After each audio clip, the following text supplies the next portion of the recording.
Coach, just sort of, again, having to adjust on the fly when an injury comes about.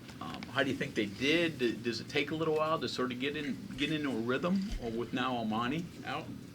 Yeah, that probably wasn't our cleanest game by any means. But the thing I did like about the way we played tonight, I thought defensively, especially in the second half, when we were struggling a little bit to get any type of rhythm offensively, our defense kept us in the game so that when we finally got a little burst, now we're able to take a 10-point lead and stretch it out, up to 20. So, and that sometimes that's hard to do when you're not scoring and you're not getting anything from a flow standpoint, is to still stay with that type of energy defensively. So I was proud of the guys from that standpoint that we were able to guard for that full 40 minutes, especially that second half. So Eduardo has to sort of step up and take a bigger role with Almani. How do you think he did with that? Yeah, I thought he did good. I mean, he was. They did a lot of switching, keeps you kind of out of some rhythm. But I thought we were able to throw it in there some, and he was able to make plays either for himself, got fouled a few times, and then had a couple nice assists on the kickouts. Anything serious for Amani? I don't think so. I think he should be good. Harris put in quality minutes tonight too when Amani going down. What can you say about him? Because we saw him in the Bahamas, he had to step up as well. What can you say about his performance? It's a great luxury as a coach to have a guy that's that big and physical and experienced to as a third center. He's always preparing himself. He's ready to play, and I thought he came in and did a nice job again tonight. So just that physicality he's able to bring is a nice for us to throw in there, and know he's not going to just get overwhelmed on the block with that type of stuff. Obviously, Mercyhurst is making the jump up. Are you impressed by how long they were able to hang around? Yeah, they've watching them on film, you looked at some of their numbers and it was like on film it didn't look that way. They run really good stuff. They execute well.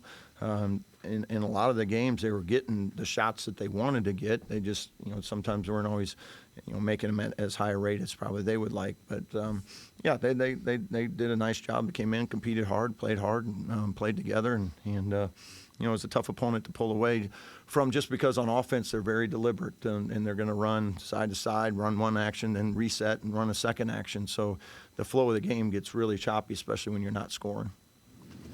You talked before in practice, you prepare for a little of whatever may happen. I mean, how deep do you prepare? I mean, do you take, okay, Monty's out, Tucker's out, Jaden's out, let's play 5 guards? How do you truly prepare? We're running out of ideas, so it's getting harder. Yeah, I think it's just like we've talked to guys all the time. Like, it's the next man up. Have yourself ready. You never know when that opportunity is going to present itself. Like we said, hopefully Amani's not out a long time, but you feel like we have guys like Harris tonight. They're able to come in and give us some production and good minutes. Now that you're through non-conference play, maybe an area or two that you still want to see growth from before the Big 12 begins? Yeah, number one thing for us, or really two things, is the rebounding piece, the defensive rebounding. That's an area we have to get better at on that side of the ball. And then I still feel like we turn it over a little bit too much at times, so we'd like to cut down on that. But those two areas are probably the things when we come back we got to really continue to focus on and get better at as we get into Big 12 play. Coach, obviously, like Greg was saying, obviously with the injuries, and Amani goes out, and I know you guys still run your sets and you still run your plays and stuff, but after Amani went out, did it suddenly become thinking like, okay, we've just got to play defense here and just, hold these guys down, and that's the key for us? Yeah, I mean, we're trying to do that all the time, but offensively it just gets trickier because every time somebody moves into another spot, it shrinks the things you're allowed to do from a playbook standpoint. Amani's advantage a lot of times is his versatility, ability to step out and play and shoot and things, and Eduardo's more of a around the rim guy. So that eliminates all the packages where we're trying to get 5 out in space and stuff, because that's not his strength and his threat from there. So those are the type of things that make it a little challenging, from a coaching standpoint of, okay, what can we run with this lineup out there? And sometimes you got, 4 of the 5 guys know what to do, but one doesn't. But it's hard to execute something, when you're doing that. So sometimes you just got to go freelance a little bit more. I'm just curious, like the play sheet that you have, I guess you keep in your back pocket. What's it look like? I mean, is it half of it scratched off, or Like I said, it shrinks. With every injury, or when you got guys out right now, that playbook looks a lot different than it did even 2 weeks ago. What have you, But we can always add. Okay, it's all right. What have you accomplished non-conference wise, and are you ready now for conference play? I mean, is there any more other than the tuning up that you really need to do? No, I don't think so. I mean, it's even with the start of conference play, we are not a finished product by any means, and hopefully we're not a finished product until that last buzzer sounds, that we're continuing to grow and get better. But I think what I like the most, though, through non-conference play, is this team has grown with confidence. I think they believe in one another. They believe in what we're trying to do, and I think they're playing, especially defensively, to an identity that we want to have, and that's being tough and physical and playing aggressive, and then on offense, playing together and moving the ball. And we just got to continue to grow in all those areas.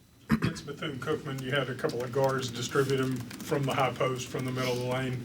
Tonight you had some horn sets, and I know everybody's running horns now, but are those things that you've added recently, or are those things kind of there that you were hoping to get to this year? We still have a lot of stuff that we haven't ran or haven't shown, just depending on the game. We save a decent amount for league play when we have those opportunities. But I mean, the general concept of what we're trying to get each guy in what position, I mean, we've been trying to do that. Now it's just, everybody's scouting, and so you want to have some new stuff that you can throw at people and be able to run some different things and get guys in spots. And like we've talked about, even in this short period of time, we've had to adjust, quite drastically. And some of the things we're trying to do, especially on offense, of how are we trying to get baskets, and where do we want guys to be in the best position to do that. Coach, obviously, basically nobody was here last year, but is it meaningful at all to reach last year's win total already? I mean, just to have a better year? I mean, like last year was last year, and our focus is on this year and what this team can do, and that'll continue to be our focus as we go forward. Like, what can this team do to maximize what they're capable of? With your time at Creighton, have you talked to Coach McDermott about what Kansas has done so far this year? As that's your first Big 12 game, and especially going into Fog Allen Fieldhouse, it'll be a test. Yeah, no, it will be a great test, and they played them early in the year and had a big win. So certainly someone that we'll talk to, now that we got some time to get ready for them. But they're a really good team, always have been. So it's a tough place to play. A big challenge, but certainly something when we get back, we have a few days to try to get ourselves ready for. You mentioned you always want to be aggressive, but to avoid foul trouble when you're not real deep, how do you marry being aggressive but not picking up fouls? You have to be a little more guarded now when you don't have quite as much depth. I mean, maybe at times, but I still think we can't play scared of fouling. We have to be smart. Like I talked to our guys, like physical but with discipline, and most of the time, if you do that over 40 minutes, as long as you don't do the little silly fouls, you can stay in the game. But that's something we want to be good at anyway. So, like we talked about with Amani before, a lot of Amani's foul trouble isn't from being physical. It's just little reaches and stuff like that he could avoid. And those are the type of habit things that we got to continue to just eliminate from him and his habits of so we're not in foul trouble. Coach, you kind of mentioned it, but how big was defense in finally going on that run in the second half? It seemed like, I think it was Javon got the steal in like a dunk, and the crowd finally kind of got into it a little bit. Yeah, we had two or three breakaways, dunks there that broke the game open, which was great because our half-court offense was not very enjoyable to watch. I don't know what you guys thought, but it sure wasn't from my vantage point. So it did free us up a little bit. And then I thought after that we started getting in the second half more movement. I thought in the first half it was just stuck. Everybody was standing around and we weren't getting enough where they were having to chase us around. Was today, I guess, kind of a good reminder that like you can't just roll the ball out and expect to beat somebody? Yeah, I mean, every single night, like we talked about, we need to play to a certain way. And I thought defensively we did. I thought tonight we guarded fine. We played, tough enough on the defensive end. We just didn't get a lot going offensively. But that's also, you're going to have nights like that. And, so it was good to see our defense carry us a little bit. Will this help you having the time off yourself, clear your mind, and stop thinking maybe about guys limping and struggling? That might be hard to do when Kansas is your next opponent. So, yeah. Maybe you can get the game over up till tomorrow. Right. No, it'd be good. We're all they're looking forward to seeing some friends and family. I know my family and I are looking forward to doing the same. Coach, thank you. Yep. Thank you, everyone. Merry Christmas. Merry Christmas.